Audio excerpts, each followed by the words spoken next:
entretien à l'occasion du numéro de cet été dossier littérature.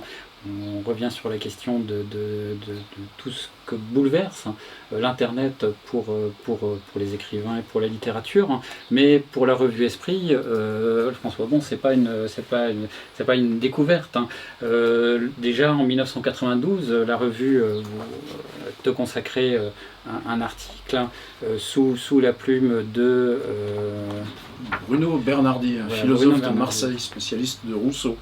Exactement. Et Bernardi disait de toi: François Bon est de ceux pour qui le pouvoir de dire n'est et ne peut être une évidence. À reprendre depuis l'enterrement, l'ensemble de son trajet, une logique rigoureuse ne pourrait-elle être désignée. Cette faille, qui, parce qu'elle mine le réel même, met en défaut toute tentative de s'en rendre maître par le langage, n'est pas seulement ce malgré quoi, mais ce à partir de quoi il faut écrire. Les lieux du monde, ceux de la langue desquels il nous parle, sont ceux-là justement d'où il est impossible de l'oublier. Voilà pourquoi ce sont des lieux d'écart. Et peut-être aujourd'hui, justement, le lieu d'écart, c'est aussi l'Internet. C'est un lieu d'écart avec l'édition classique. C'est d'une certaine manière un lieu d'écart pour les écrivains par rapport à la logique des grands opérateurs. Malgré cette révolution qu'a apporté l'Internet, donc à cette époque-là, en 92, c'était encore difficilement envisageable, on retrouve une grande cohérence de ton travail dès le départ, je dirais, et qu'on voit aujourd'hui, parce que peut-être les failles, finalement, elles traversent l'ancien monde, elles traversent le nouveau monde aussi, et puis parce que non seulement l'Internet est un lieu d'écart encore aujourd'hui, mais ces livres que tu écrivais dans les années 90, aujourd'hui tu peux les reprendre et les republier sur ton site en refaisant un autre travail et finalement en leur donnant la dimension du livre d'aujourd'hui. Parce que le livre imprimé, il y en a partout, ils n'ont pas disparu sur ta chaîne littéraire, mais le livre aujourd'hui c'est aussi évidemment ça, c'est l'appareil connecté, c'est le Mac, c'est un livre qui se raccroche à un site, le site Tiers Livre, qui est un site que tu as créé à la fin des années 90, donc comme un pionnier. Et auquel se rattache tout un ensemble de choses, la chaîne YouTube dont on va parler, mais aussi le salon Patreon aujourd'hui, mais aussi... Il y a quand même sur cette histoire d'écart, pour moi, l'histoire de la littérature, dans ces transitions, c'est toujours des sauts dans là où les usages se sont installés. Et les usages, ça peut être l'imprimerie au temps de Rabelais, ça peut être l'épistolaire à partir de Madame de Sévigné à la fin du XVIIe, c'est la presse et le feuilleton qui va structurer le XXe, et chaque moment où se réinvente la littérature, c'est parce que les usages se sont déplacés dans une autre façon de lire, avec justement ces mystères, par exemple Balzac, qui a 3 incarnations en fonction de la lecture en cabinet ou de la lecture par feuilleton dans la presse, avant de devenir l'incarnation de la Honoré de Balzac pour la comédie humaine. Et pour moi, je crois que le choix était... En fait, on ne décide pas de soi-même. Il y a des choses tellement passionnantes, enfin en tout cas, puis des tas de problématiques. Donc on avance, et puis tout d'un coup, on se dit, mais où je suis rendu? Et ce truc, pour moi, il prend sa structure ici. C'est-à-dire à quel moment ce laboratoire, finalement, mérite le risque d'un éloignement relatif, mais le droit, finalement, qu'on s'accorde à soi-même, de dire il y a ce laboratoire qui est là, installons-nous dans le labo et tant pis pour le reste, quoi. Je pense surtout ce qui est important de se représenter, c'est la continuité et la durée de tout ça. On dit toujours nouvelle technologie, mais le site web, donc, il a maintenant quasiment bientôt 25 ans et au début, c'était simplement, c'est-à-dire qu'on a commencé tout petit, et pour moi, au départ, c'était juste une plateforme, dire voilà ce que je fais, ou voilà tel article, voilà des liens, et puis cette question des ateliers d'écriture, qui pour moi était déjà très importante, dès 98, c'est-à-dire dire voilà ce que je fais avec les jeunes en atelier, et le partager entre nous. Et petit à petit, et puis en même temps, c'était les livres qui étaient publiés à l'époque, Verdier, Minuit, plus tard Fayard, donc on met les articles, la presse, et donc on restait dans un schéma très, très conventionnel. Et puis petit à petit, tu lis un truc concernant un copain, donc c'est devenu un espace de revue en 2000, et puis des copains qui disaient « Ah attention, là tu fais une coquille, ah oui mais Claude Simon tu pourrais raconter que… » Et donc on a fait une asso, on l'a appelé remue.net. Je me souviens, c'était à Philadelphie, il y avait un congrès d'une association d'auteurs 21e qui est toujours très très active. Et là, le gars qui commence le speech, la littérature française remue-t-elle encore? Il commence à dire, pour moi, le remue-net, on va te voir si elle remue pas. Et ça s'est amorcé comme ça, donc on ne voit pas soi-même les propres transitions, du moins on les voit en arrière, quand on a basculé. Donc ce fait collectif remue-net existe toujours, continue de publier des tas de jeunes auteurs. Et ensuite, par exemple, dès ces années 2004-2005, on avait un logiciel qui s'appelait Flash. Et là, moi, j'avais jamais eu d'appareil photo numérique. Là, mon premier appareil photo numérique, il est là dans ce tiroir-là. C'était un tout petit machin minuscule. Et puis, simplement, avant, on ne pouvait pas simplement mettre de photos sur le web. C'était beaucoup trop lent. Les photos, mais elles-mêmes, même si elles faisaient 360 kilooctets, donc en résolution 72, c'était quasiment rien. Mais tout d'un coup, on pouvait le faire. Et tout d'un coup, on pouvait rajouter en flash aussi un bruit de fond, un truc comme ça.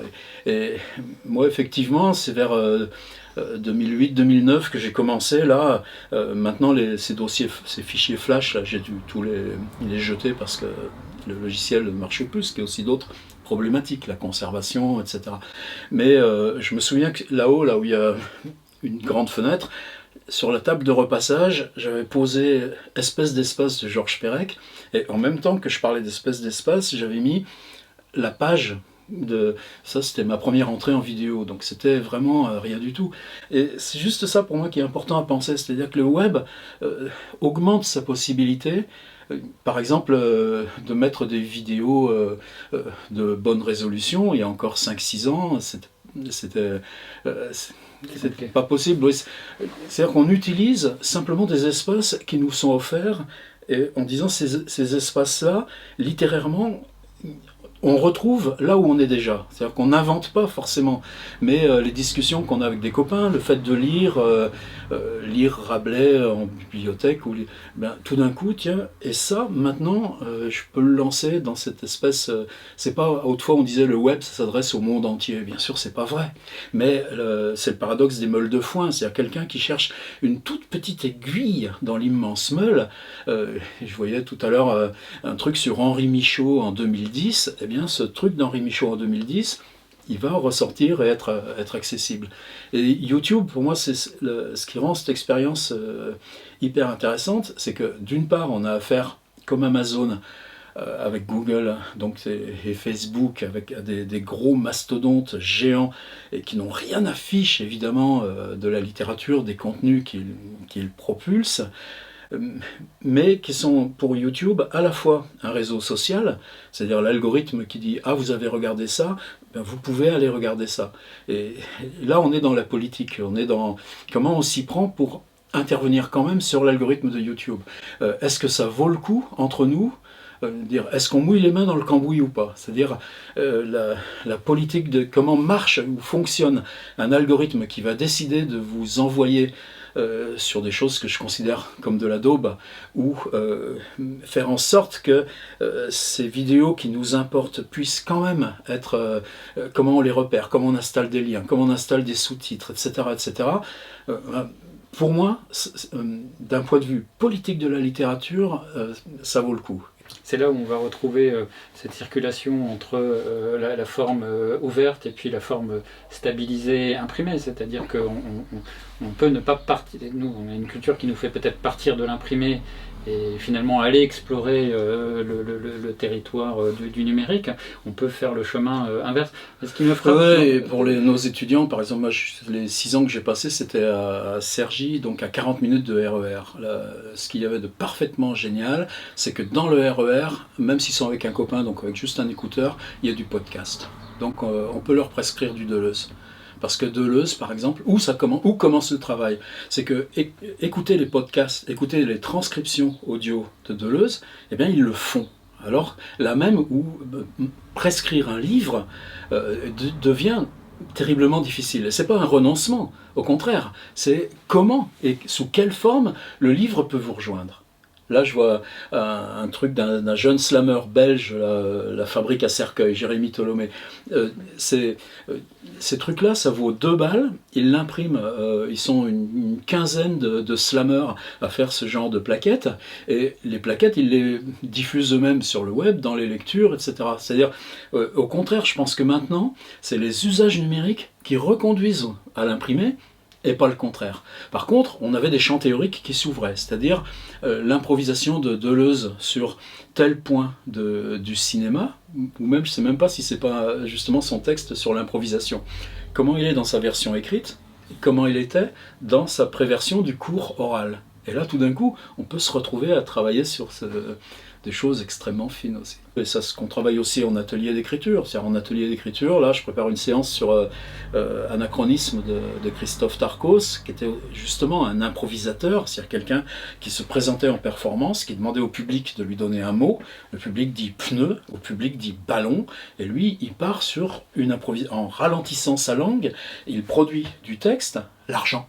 Et il construit le texte par l'impro à mesure même de la performance.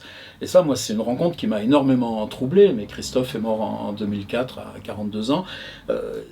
Lui restait, heureusement, qu'on a gardé des vidéos de ses improvisations. En combinant d'ailleurs l'improvisation et la lecture du texte écrit, stabilisé, hein.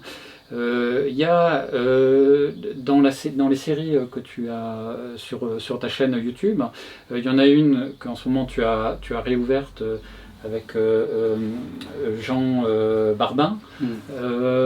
Et alors Jean Barbin, tu l'as créé il y a quelques années, hein. Il est à la fois, je voudrais parler de lui parce que à la fois il y a cette dimension orale, puis il y a le personnage du clown. On peut aussi après en parler par rapport à Michaud. Il y a d'autres figures comme ça, mais il y a cette question de l'oralité et aussi de ce que permet l'image vidéo simplement par la déformation de la voix, la déformation du visage. Hein. Michaud, son plume, s'il l'avait envoyé sur YouTube, il en aurait fait peut-être autre chose. Mais ça, l'histoire de l'impro, pour moi, elle a sa pertinence en dehors du numérique. Par exemple, Henri Michaud, je gamberge pas trop sur qu'est-ce que Michaud ferait du numérique. Par contre, je me rappelle très bien d'une revue très sérieuse qui s'appelle Le Débat, où tout d'un coup, ce monsieur que je ne connais pas, qui s'appelle Antoine Gallimard, me prenait à partie, comme si j'étais le bouc émissaire de je sais pas quoi, en disant mais Twitter, est-ce que Twitter c'est de la littérature? Mais poteau d'angle, il y a 80% de poteaux d'angle qu'on peut imprimer sous forme Twitter. Et qu'est-ce qu'avait Michaud? Il travaillait dans sa journée de silence une fois par semaine, dans une pièce nue, avec une table blanche, sur laquelle le seul outil technologique c'était un broyeur à papier.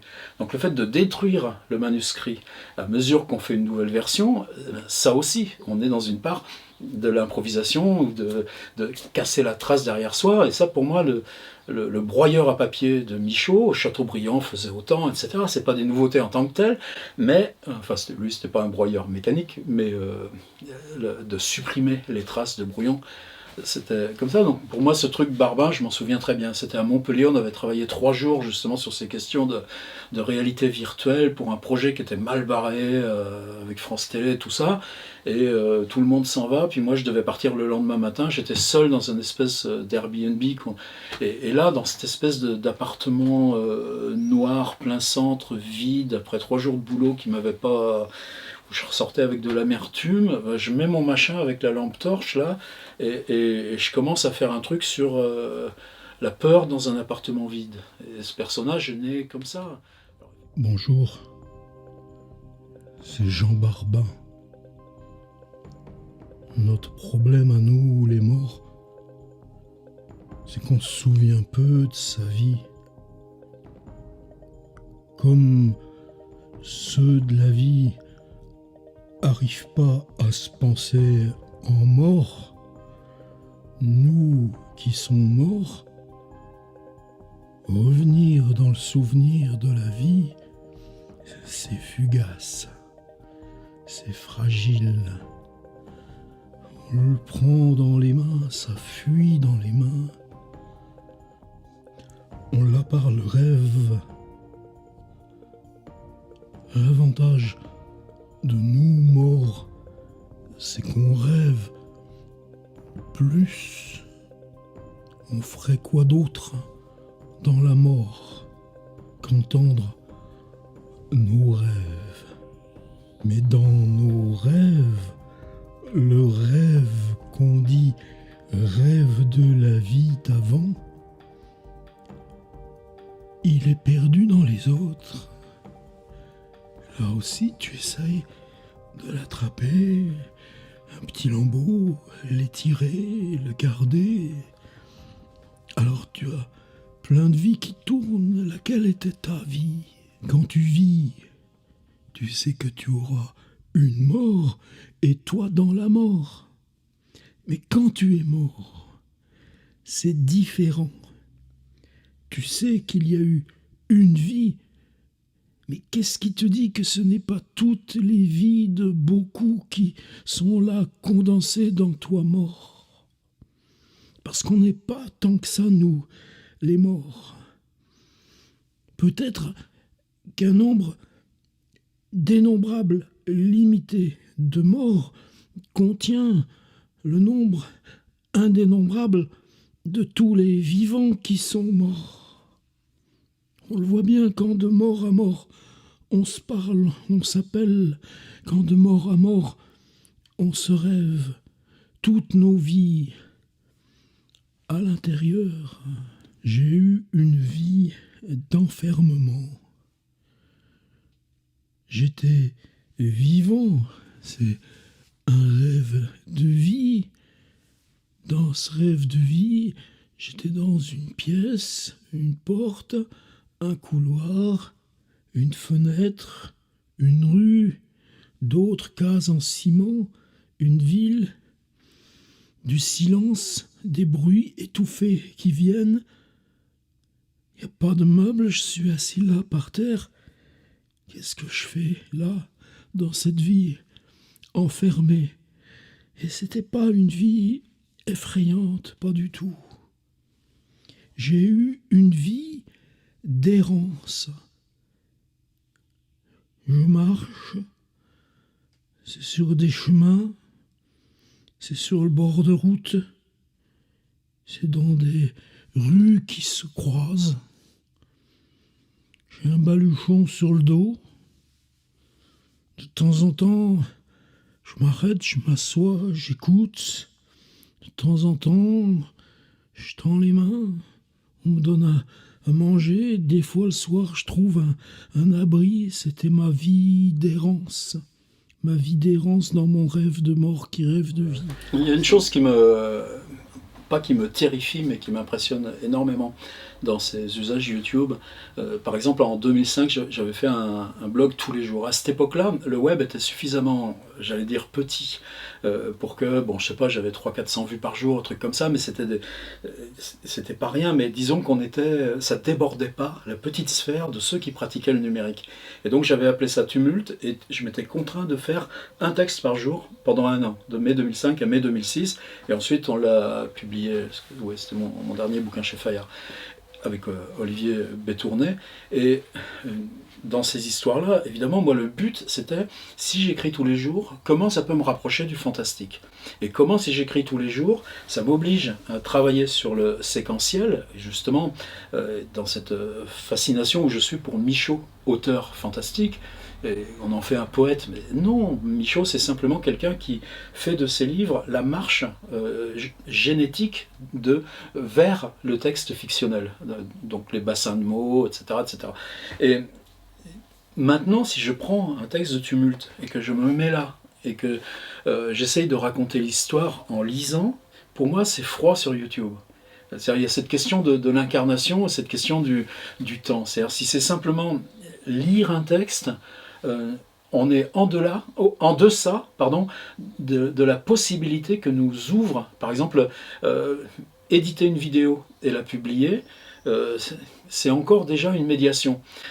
Ce qu'on éprouve, par exemple, quand on travaille avec le direct, on est encore à l'aube des risques qu'on peut prendre parce que notre table d'écriture, on peut la projeter comme ça on peut la mettre en partage et que le concept, il reste le même. C'est le concept de publication. Simplement, le concept de publication qui supposait des rouages de compos, d'impression, de diffusion, c'est le même concept, simplement, c'est juste la touche send, où c'est ouvrir le direct et faire la durée. Donc c'est comment la mise à disposition dans l'instant même de la question du send, y compris dans la...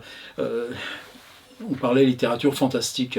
Lovecraft, c'est de reconstruction, des reconstitutions d'après une image angoissante.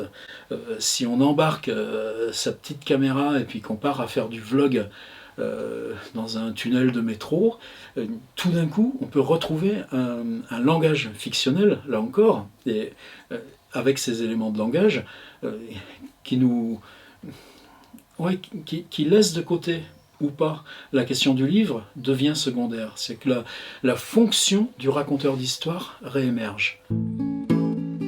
Well, my mama dead and my daddy's crossed the sea.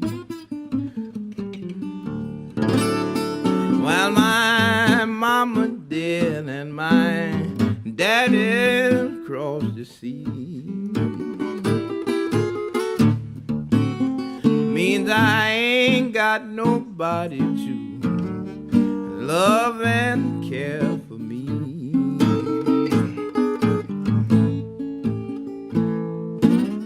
When mama's gone, some people say that your sweet little sister will do. They say when mama's gone, you know your sister will do. But you know, soon as she marries, she will turn her back on you. La revue Esprit a été parmi les premières en France à prendre effectivement au sérieux Lovecraft, en publiant dès 1957 un article qui lui est consacré, alors qui tourne beaucoup autour de la question de la mythologie, mais qui le prend vraiment au sérieux. Maurice Levy, qui est aussi un autobiographe de Lovecraft, dont tu racontes d'ailleurs comment finalement les Américains ont redécouvert Lovecraft aussi par le passage par Paris, hein, et qui est un ouvrage que j'ai tenu à ramener parce que pendant longtemps on l'a vu derrière ton dos sur tes vidéos. Il est facilement reconnaissable à sa jaquette orange et à sa graphie, hein. Et ah bah voilà, alors les deux... On a chacun une autre. Voilà, exactement. Et ayant celui-ci sur mon étagère, c'était un peu comme une sorte de trou de verre qui rejoignait et puis c'est par Lovecraft que je suis revenu vers toi. Si tu es d'accord, j'ai ramené une traduction que tu as faite Dans l'abîme du temps, et il y avait deux petits passages que j'ai mis si tu veux bien nous les lire pour nous faire entendre la voix de Lovecraft par la voix de François Bon. Je connais pas la voix de Lovecraft. Il paraît qu'il avait une voix très aiguë, comme ça, qui est pareil avec son grand corps, etc. M'agenouillant dans la poussière grumeleuse, je repris l'étui, le posai devant moi, mes mains tremblaient. Je redoutais d'en extraire le livre, même si je le faisais en même temps comme contraint à le faire. Ce que je m'attendais à trouver m'était très progressivement devenu clair, mais d'y parvenir était près de paralyser l'ensemble de mes facultés. Si j'y trouvais ce à quoi je m'attendais, et si je n'étais pas dans un rêve emporté, les implications seraient au-delà du pouvoir de l'esprit humain. Ce qui me tourmentait le plus, c'était mon incapacité momentanée à considérer que ce qui m'entourait puisse être un rêve. La réalité qui s'en dégageait était hideuse. Et le demeure maintenant que j'en reconstitue la scène. Je regardais un instant, puis faillis m'évanouir. Claquant des dents, je gardais cependant le silence. Je m'effondrais sur le sol, me pris le front dans mes mains, là, dans l'abîme nocturne. Ce que je redoutais, mais à quoi je m'attendais, était vérifié. Soit je rêvais, soit le temps et l'espace étaient devenus une plaisanterie. Probablement que je rêvais, mais on aurait une preuve de l'horreur si je rapportais cette chose et la montrais à mon fils, si bien sûr elle était réelle. Je nageais dans l'effroi, même s'il n'y avait aucun objet visible dans le noir compact qui m'entourait. On retrouve à t'écouter le plaisir de tes lectures intégrales, souvent pour un certain nombre de tes textes. Et je voulais le faire résonner, alors là c'est moi qui vais te lire, avec un passage de Parking. Voilà ce que tu écris. Arrêter le rêve, fixer une image et se dire « je me retourne et je vois ». Ou des exercices très simples, comme apprendre à regarder ses mains dans son rêve, ou plus lentement s'exercer à le conduire pour retourner dans telle image vue d'une ruelle ou d'une place de la même grande ville, issue peut-être de l'impossible mélange de Moscou, Rome et du son, une ville qu'on n'aura jamais connue qu'au détour de ses rêves, ou bien pousser peu à peu ce sentiment de conscience dans le rêve pour en épouser la durée avec le même sérieux que la vie du jour, et le considérer à égalité. Tout cela était connu des vieilles civilisations guérisseuses. Revenir au tragique grec nous rapproche de ce sérieux qui fait trou dans la notion de réel. Un autre et puissant fantastique resterait possible et disponible, à condition de se déperdre d'une notion trop commode de fiction. Et ça, c'était écrit en 96. Ouais, même avant. Mais je me rappelais pas qu'il y avait ça dans ce bouquin. Le livre Parking donc est composé en trois parties.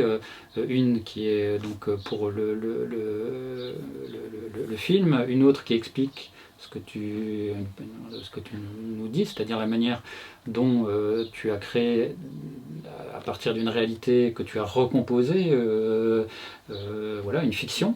Et puis une troisième partie qui est cette fois-ci la même fiction, mais avec trois acteurs, trois voix au lieu d'être dans le... C'était pas un texte qui était destiné à être publié, et justement parce qu'il est très bref, mais il y avait c'est la première fois où je me suis lancé dans un travail qui était de dire ce que tu as inventé pour ce texte, qu'est-ce qui s'est passé, à quoi tu as fait appel dans tes lectures, dans tes souvenirs, comment s'est décanté le fait que ce soit cette histoire-là que tu écrives. Et donc, en gros, et ça je me rappelle, c'était un trajet en train Montpellier-Bordeaux, donc ça durait à l'époque au moins 6 heures, où j'étais parti à écrire comment s'était passée la genèse de ce texte de fiction. Et je crois que ça m'a déplacé comme ça. Puis après est venu un gars à Montpellier qui avait souhaité en faire une adaptation, donc avec 3 personnages. Pourquoi pas? Donc à ce moment-là, le livre devenait publiable, et puis voilà quoi. Mais ce retour rétrospectif pour redonner une autre lecture, c'est aussi ce que tu fais aujourd'hui avec l'Internet, lorsque tu reprends limite, lorsque tu reprends tes anciens textes et que tu réexpliques comment est-ce tu rajoutes à la fois du commentaire pour redonner justement les bases composites de la réalité qui forment cette fiction, où tu donnes d'autres éléments préparatoires, mais enfin tu as ce travail que tu avais fait en 96 dans Parking, finalement tu le reprends aujourd'hui. Et il n'y a pas tant de traces que ça dans l'histoire, mais par contre je pense à Francis Ponge, le parti pris des choses. tire le parti pris des choses, il commence à le proposer à des éditeurs en 1927. Il a 28 ans, 27 ans, puisqu'il est né juste en fin 99. Et il n'arrivera à le publier qu'en 1935. C'est-à-dire que de ses 27 ans à ses 35 ans, il propose obstinément, je crois, à 40 éditeurs, un ensemble de blocs de poèmes en prose, alors que n'importe qui serait passé à un deuxième livre. Et lui, non, il bégaye cette espèce de vouloir à tout prix le publier. Et ce qu'il écrit en même temps, c'est justement des justifications à ses textes. Donc il y a galet, et puis dans les proèmes, il y a introduction au galet. Et c'est comme ça qu'il trouve son système, puisqu'ensuite, quand il écrit Rage de l'expression, etc., c'est cette genèse de comment je peux écrire sur qui devient le corps du texte. Et donc cette filière, il y a ça aussi, c'est ce qui m'attache aussi à Henri Michaud en partie, c'est-à-dire que l'espace de la génétique ou de l'invention soit en lui-même aussi un récit. Et effectivement, je pense que le rapport à Kafka et Lovecraft, pour moi, est très, c'est ce qui me fascine chez des gens comme ça, quoi. Une différence que je vois entre ton travail et celui de Lovecraft, hein, là j'avais ramené, je ne sais pas s'il est là, sur les presque humains, le travail, voilà, donc le livre que vient de publier Thierry Hoquet sur les presque humains, mutants, cyborgs, robots, zombies et nous, hein, qui est un ouvrage de classification, réflexion, engagé d'ailleurs à partir d'une expérience personnelle de sa grand-mère et de la maladie d'Alzheimer, là aussi, hein, qui faisait que sa grand-mère était devenue une presque humain, mais que cette presque humanité, évidemment, l'interrogeait lui en retour sur son humanité, et évidemment lui se découvre lui aussi comme un presque humain, et cette réflexion autour des mutants, des cyborgs, des robots, des zombies est toujours en fait une variation qui tourne autour de l'humanité, mais qui ne renvoie pas ces presque humains évidemment à quelque chose de radicalement autre que nous, alors que chez Lovecraft, hein, je trouve que c'est les monstres, l'humanité antérieure, enfin l'humanité, les divinités antérieures à l'humanité qu'il met en scène, elles sont radicalement inhumaines d'une certaine manière, et totalement hostiles d'ailleurs à l'humanité. Et il me semble que chez toi, le fantastique que tu crées ne se fabrique pas autour de la figure du monstre, ni même autour de celle du presque humain, ou peut-être, mais plutôt autour de la question de la mort, hein, et des morts. C'est elle qui est présente dans beaucoup de tes fictions, hein. Et donc je ne sais pas si tu es d'accord avec ça. Et je dirais aussi d'ailleurs. Ouais, c'est pas Lovecraft, ces histoires de divinité, c'est des choses qui lui préexistent, des choses qu'il prend chez Dunsany, etc. Et c'est des jeux qui ensuite ont été remis en valeur par August Derleth de façon posthume pour créer comme ça des séries de fiction à partir, reprenant des choses qui chez Lovecraft sont très mineurs ou tiennent juste de la périphérie du récit. Par contre, moi, ce qui m'intéresse, c'est quand il y a du surgissement, comme ça par exemple dans Montagne de la folie, le moment où apparaît réellement ces espèces de shogots, ces espèces de formes molles c'est justement ces trucs hostiles et qui sont des choses préhumaines et qui sont dans ce jeu de civilisation cyclique qui s'écroule, etc. Et ça devient une métaphore. Et la métaphore, c'est simplement comme l'arrivée d'un métro sur les quais à Boston. Donc après se remettre dans qu'est-ce que c'est l'arrivée du métro à Boston en 1928, c'est pas forcément 1930, c'est pas forcément simple, mais il n'y a plus de représentation. Par contre, l'imaginaire de la ville, dans cette création d'angoisse, à ce moment-là, si j'entre avec précision dans le surgissement de cette espèce de bestiole mécanique et les bruits qui y sont associés, alors, dans ce malaise et cette angoisse, je peux entrer dans mon rapport de peur à la ville. Après, c'est pas plus que ça. Après, on décide pas soi-même de ses propres. Donc, dès mon premier bouquin sorti d'usine, je sais qu'il y avait comme figure, je voulais pas du tout écrire là-dessus. C'était juste donc j'avais quitté l'usine, j'avais pas loin 27 balais, et je venais de travailler 3 ans, ça avait été très dense, etc. Mais j'avais envie justement de faire de la philo, réfléchir, je m'étais inscrit à Paris 8, et puis à mesure que j'avais peu de fric à accumuler de ces voyages incessants. Puis à l'époque, on retrouvait du boulot du jour au lendemain, quoi. C'était pas un problème. Et je m'étais offert ces espèces de vacances. Et ce qui revenait hanter, c'était par exemple des moments de blessure.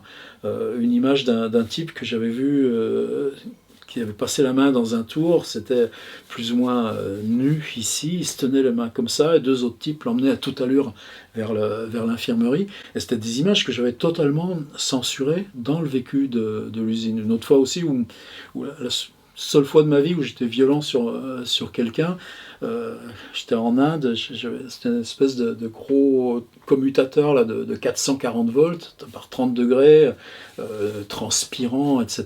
Et j'étais là en train de resserrer le machin, et tout d'un coup je vois que le machin, un gars et après le type qui était là, il me dit « Ah mais je voulais voir si l'autre n'était pas coincé non plus. » quoi. Et là je l'ai pris et je l'ai balancé. Bon, avec 20 kilos de plus que lui, quoi. Et cette séquence, évidemment, à un quart de seconde près, électrocution, ça se discutait même pas, quoi. Et ces trucs-là censurés revenaient dans l'écriture, alors que j'étais dans une situation à dire profites-en, fais ta philo et éclaircis-toi la tête, quoi. Et ce qui me revenait, c'était l'idée d'un type qui, dans cette usine, qu'on voyait toujours, un cadre apparemment sans problème, et puis un lundi matin, on apprend qu'il s'est suicidé. Donc le suicide de ce type venait, donc effectivement, il y a toujours eu une sorte d'intercession, je ne sais pas, mais ouais, c'est sans doute quelque chose d'un peu structurant dans mon boulot, même dans les Rolling Stones. C'est à un moment donné, comment tu organises une biographie. Ce qui est bien une biographie, c'est que c'est circulaire, c'est-à-dire on commence par une figure bien avant l'enfance, après on remonte les enfances, et puis à un moment donné, parce qu'on a travaillé sur des tas de trucs, les anticipations font qu'on arrive dans les fins des années 80, mais que ce qui s'est passé depuis 20 ans, finalement, globalement, on en a déjà parlé. Donc le livre s'organise de façon circulaire. Bien, la mort de Brian Jones, la mort du type Meredith Hunter à Altamont, je ne sais plus ce qu'il y a, la mort de... Ah là... Enfin, il y a 4 morts qui viennent structurer les trucs du bouquin, et c'est ce qui fait que Graham Parsons, voilà le nom qui m'échappait, si tu parles de la mort de Graham Parsons dans un truc de surdose héroïne, et puis ces types qui volent le cercueil à l'aéroport de LA pour aller le brûler dans le désert, à ce moment-là, tu sais que tu parles de trucs sérieux, et les morts t'aident à tenir ta route sans trop dévier. Mais après, est-ce qu'il faut... ces choses-là, on ne les fait pas volontairement. Non, pas... Mais bon, quand il s'agit de choses qui sont un peu le centre de son propre travail, comme ça, je pense qu'on y pénètre qu'à condition d'un aveuglement. Le bouquin L'Enterrement, je sais très bien la superposition de 2 récits, enfin d'un type avec qui, quand j'étais en école d'ingénieur, on partageait le même logement, et puis en 10 ans, qui était beaucoup plus doué que moi en tout, justement en musique. C'est lui qui m'a initié à Rimbaud, à Bach, etc. Et on s'est revu plein de fois, il était même revenu me voir à la Villa Médicis, puis à un moment, il arrête. Ou un gars qui lui était luthier, et puis qu'un autre copain a trouvé comme ça, avec un sac poubelle et puis une bouteille de gaz. Donc c'est des choses qui nous hantent parce qu'on se dit ça aurait pu être moi, et c'est une part d'arbitraire. Et que cette question d'arbitraire, là, il nous renvoie plus à la fonction du tragique. Et donc ça a fait ce bouquin L'Enterrement, et par exemple Lindon, on n'a jamais voulu le publier, alors que j'ai eu 3 versions, finalement je ne changeais pas grand chose, mais c'était rempli aussi de cut-up sur les scènes d'enterrement chez Joyce, la scène d'enterrement dans les Karamazov, etc., etc. Donc pour moi, c'était vraiment un récit que j'avais l'obligation de faire pour ces 2 copains, et puis une situation aussi où je m'étais trouvé, où on était justement à l'enterrement de ce copain luthier. Les parents n'avaient pas dit que c'était un suicide, tout le monde le savait plus ou moins, et ils savaient que nous 2, qui étions les copains du disparu, devions le savoir, et donc on cherchait tirer les vers du nez. Mais c'est pas plus que ça. Et ouais, donc c'est des trucs où si on le faisait volontairement, je pense à Suicide d'Édouard Levé par exemple, enfin en tout cas pour moi ce serait rater le projet, quoi. Donc il y a toujours ce genre d'interrogations qui sont présentes, mais c'est celle du tragique plus que d'autres choses. Mais en tout cas, faut pas, si on en fait une intention, on se loupe totalement, quoi. Ça résonnait entre autres avec, pour moi, ce récit, avec un article publié par la revue Esprit, un cadre d'un numéro sur la pandémie, hein, un article de Lacroix, de Vincent Delacroix. Donc je te lis les quelques lignes. On n'a jamais vu autant de morts, hein, chez nous, mais les voit-on justement? Entre ce qu'on appelle d'une expression convenue le décompte macabre quotidien et l'expérience particulière de la mort du proche, il y a l'invisibilité de toutes les morts particulières et à la fois en masse. De cet entre-deux étrange, il n'y a peut-être qu'une seule expérience actuelle, celle de ces rues vides, de ces villes atones, qu'il nous arrive de traverser presque furtivement pour aller faire nos courses de première nécessité ou nous rendre à un travail qui, lui aussi, a beaucoup perdu de son sens, s'il en a jamais eu un. Nous n'y sentons pas seulement la mort comme menace, mais son inlassable travail en cours et même, par extrapolation irrépressible, ses effets immédiats. Nous parcourons des espaces où il nous semble en effet qu'elle a déjà triomphé, offrant l'image fixe et presque fictive de la décimation. Là, le texte que j'avais retenu, que tu as remis aussi, que tu as repris dans John Doe et autres récits avec mort, hein, c'est la migration verticale des morts. Hein.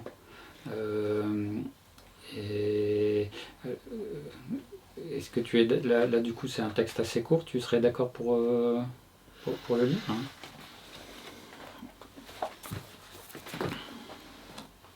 Ainsi donc, les morts migraient, lentement, invisiblement. Ils basculaient lentement la tête en bas à la verticale. Alors, dans le frottement, les vibrations de la ville, cela ne concernait que la ville, les lieux de plus grande densité les attiraient progressivement, mais continuellement. Évidemment que ça prenait du temps. Il y avait tant d'obstacles dans la ville. À chaque ouverture de tranchée, on voyait encore plus de câbles. Mais le roulement était continu. Chaque vibration de voiture, chaque passage de tram, de train, d'autobus, de camion contribuait à ce déplacement lent sous la terre. Ainsi, progressivement, la carte des morts rejoignait la carte des circulations principales. Désormais, quand on ouvrait une tranchée nouvelle, et malgré l'intervention immédiate du service municipal concerné, on sollicitait toujours une autorisation avant ouverture d'une tranchée urbaine. Il était facile de voir la trace, ovale et pâle, mais plus lisse, qui tissait comme une fragile empreinte dans le sol souterrain de la ville. Cette idée que les morts sont la tête en bas et que marchant dans la ville, leurs pieds et les nôtres se touchent, qu'ils nous soutiennent. Le secret en avait été éventé par un Argentin, Rodrigo Frezan, qui avait dû venir s'installer en Europe ensuite pour se protéger, d'avoir établi qu'ils migraient progressivement par seule force mécanique de la vibration souterraine de la ville pour que les cartographies se juxtaposent. Par Internet, on pouvait facilement remonter la piste vers les services scientifiques concernés. Cela correspondait aussi, pour des migrations bien sûr plus lentes, à des phénomènes de longtemps constatés dans les campagnes, les hameaux, les villages, les montagnes même. Il était facile d'établir une corrélation entre la propagation rapide, ces 2 dernières décennies, des pratiques de crémation et ce qui s'était répandu aux bouches à oreille de ce qu'on apprenait de la migration des morts. On savait aussi, merci pour la coquille, désormais pour de nombreuses grandes villes que les services municipaux prestataires, en toute légalité, se basant sur la discrétion des familles, lorsqu'ils vous rendaient l'urne encore brûlante des restes du cercueil, avaient simplement inséré le défunt dans ce qu'on nommait zone de conduite, juste une facilitation. Mise en place d'emblée, les pieds en haut, à proximité immédiate d'où la ville voulait ce soutien. On avait des points d'insertion près de ce qu'on disait les zones sensibles, près des grandes zones de regroupement pouvant facilement provoquer peur ou désordre. La ville n'était-elle pas la somme de tant de nos destins anonymes, de nos infinis croisements? Et cela avait permis aux villes dites nouvelles, aux quartiers poussés dans les bords de ville, dans les zones d'anciens marécages, de grands courants d'air, d'en bénéficier de cette même présence silencieuse, obstinée, compacte. Nous savons mieux maintenant dans les villes ce que nous devons à la mémoire et pourquoi cela passe par le sol. Et cette société qui cherche à organiser ce qui la trouve, ce qui la révèle, c'est à la fois dans la guerre d'Angoulême, c'est ça. Il y a aussi, c'est très réaliste. Enfin, c'est une situation à la fois très réaliste, très quotidienne, mais le suicide provoque un trouble, un déplacement qui est de l'ordre aussi du fantastique, qui après est révélateur sur le monde des vivants. Et parce que le suicide, c'est évidemment un acte individuel, mais c'est aussi un acte que la société, finalement, non seulement accepte, mais auquel il pousse. Durkheim, le suicide, c'est un acte social. Van Gogh, c'est le suicide de la société pour Artaud.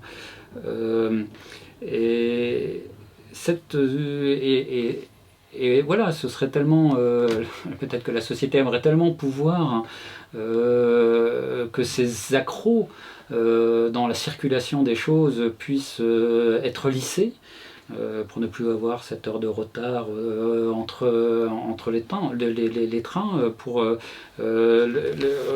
elle tend vers ça, pas forcément consciemment, mais c'est... Et Crawford, alors à travers lui, ce qu'il voit dans ce qui se passe pour les automobiles, la haute technologie mise dans les automobiles pour que ce soit les automobiles qui vous conduisent et plus vous qui conduisez les automobiles, il y voit comme l'écho justement de cette ville idéale qui s'organise. Et en même temps, il voit aussi dans ces technologies et donc dans l'Internet la possibilité pour une communauté, notamment une communauté d'amateurs qui s'intéressent au montage d'automobiles, d'une résistance à ça. Et donc il y a deux passages que j'aimerais te lire. Les êtres humains vivent aujourd'hui dans des villes qui sont l'équivalent du téléphone à clapper, déclarait récemment au New York Times une urbaniste experte en Smart City, ancienne spécialiste en capital risque. Il faut comprendre toute l'impatience qui sous-tend la comparaison, le sentiment de gâchis, l'agacement ou l'irritation devant pareil manque d'optimisation. À quoi ressemblerait une ville qui s'inspirerait du smartphone? Elle présenterait sans doute une magnifique façade au design avant-gardiste, ouverte sur une surabondance d'applications conçues de façon à ce que mes besoins soient satisfaits avec un maximum d'efficacité et un minimum d'effort de ma part, grâce à des mécanismes qui me seraient entièrement inconnus. C'est une trajectoire que nous avons déjà vue dans le domaine de l'ingénierie automobile, mais elle a pris aussi une place très importante dans la vie institutionnelle en raison du rôle croissant de la prise de décision algorithmique. Et à ce passage, je voudrais mettre en opposition cet autre passage, toujours de Matthew Crawford. Nous vivons une période qui, je l'espère, sera un jour perçue comme le deuxième âge d'or du hot rod. Le premier a débuté au lendemain de la Seconde Guerre mondiale et s'est poursuivi jusqu'à l'avènement de l'informatisation des moteurs dans les années 1980. À partir de ce moment-là, on a commencé à ne plus savoir très bien ce qui se passait sous le capot, et à l'exception de quelques bricoleurs intrépides. Sauf que, depuis quelque temps, les choses ont changé. Des amateurs ont compris comment tripatouiller les logiciels qui font fonctionner les voitures contemporaines et les reprogrammer à des fins peu orthodoxes. Et puis, surtout, l'Internet a fait son apparition. On a vu émerger des forums techniques consacrés aux spécificités des divers modèles. Ce que je trouve le plus intéressant chez ces communautés d'amateurs, c'est qu'elles cultivent une forme d'appropriation cognitive de leurs automobiles, dont la profondeur contraste fortement avec la passivité et la dépendance de la culture consumériste. Et là, on retrouve aussi notre Kenneth Goldsmith, hein, qui fait ce travail de réappropriation de l'Internet pour créer quelque chose à partir, effectivement, et les communautés... Enfin, le travail que tu fais... Il y a toute une génération de théoriciens comme ça, je pense à Gérard Bronner, par exemple, Apocalypse cognitive, qui est hyper intéressant aussi sur le smartphone. Et tout. Donc, tant mieux qu'il y ait ces mouvements de réflexion. Après, je pense qu'il y aura toujours besoin qu'à côté des gens hyper comme ça, il y ait les raconteurs d'histoire et les bricoleurs. Donc. Henri Michaud, l'époque des Illuminés. Henri Michaud, l'époque des Illuminés. Quand le crayon qui est un faux frère ne sera plus un faux frère. Quand le plus pauvre en aura plein la bouche d'éclat et de vérité. Quand les autos seront enterrés toujours sur les bords de la route. Quand ce qui est incroyable sera regardé de l'ordre de 2 et 2 font 4. Quand ce qui est incroyable sera regardé de l'ordre de 2 et 2 font 4. Quand le crayon qui est un faux frère ne sera plus un faux frère. Quand le plus pauvre en aura plein la bouche d'éclat et de vérité. Quand les autos seront enterrés pour toujours sur les bords de la route. Quand ce qui est incroyable sera regardé de l'ordre de 2 et 2 font 4. Quand les animaux feront taire les hommes par leur jacasserie mieux comprise et inégalable. Quand l'imprimerie et ses succès d'années ne seront plus qu'une drôlerie d'aspect comme la quenouille ou la monnaie d'Auguste Empereur. Quand aura passé la grande éponge, eh bien, sans doute que je n'y serai plus. C'est pourquoi j'y prends plaisir maintenant et j'arrête cette énumération. Vous pouvez la continuer. Quand aura passé la grande éponge, eh bien, sans doute que je n'y serai plus. C'est pourquoi j'y prends plaisir maintenant. Et si j'arrête cette énumération, vous pouvez la continuer. Il ne faut pas se mettre en bras de chemise pour rompre une allumette. Et le poteau indicateur reste dans son rôle en ne faisant jamais la route lui-même. Et la vie est précieuse à qui a déjà perdu 26 ans. Et les cheveux tombent rapidement d'une tête qui s'obstine. Et les pleurs ne viennent jamais que le travail une fois fini. Et les genres littéraires sont des ennemis qui ne vous ratent pas si vous les avez ratés au premier coup. Quand aura passé la grande éponge, eh bien, sans doute que je n'y serai plus. C'est pourquoi j'y prends plaisir maintenant. Et si j'arrête cette énumération, vous pouvez la continuer. Il ne faut pas se mettre en bras de chemise pour rompre une allumette. Et le poteau indicateur reste dans son rôle en ne faisant jamais la route lui-même et la vie est précieuse à qui a déjà perdu 26 ans. Et les cheveux tombent rapidement d'une tête qui s'obstine et les pleurs ne viennent jamais que le travail une fois fini. Il faut toujours être en défiance, messieurs. Messieurs, toujours et pressé d'en finir, le jurer et remettre son serment en chantier tous les jours. Ne pas se permettre un coup de respiration pour le plaisir. Utiliser tous les battements de son cœur à ce qu'on fait, car celui qui a battu pour sa diversion mettra le désordre dans les milliers qui suivront. Oh, le passé, on en fait son affaire. C'est l'avenir qui est mon tuyau crevé. Oh, le passé, on en fait son affaire. C'est l'avenir qui est mon tuyau crevé. Il faut toujours être en défiance.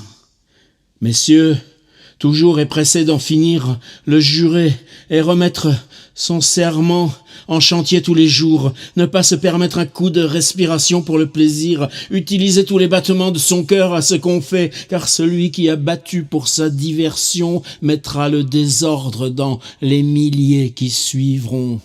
Oh, le passé, on en fait son affaire. C'est l'avenir qui est mon tuyau crevé.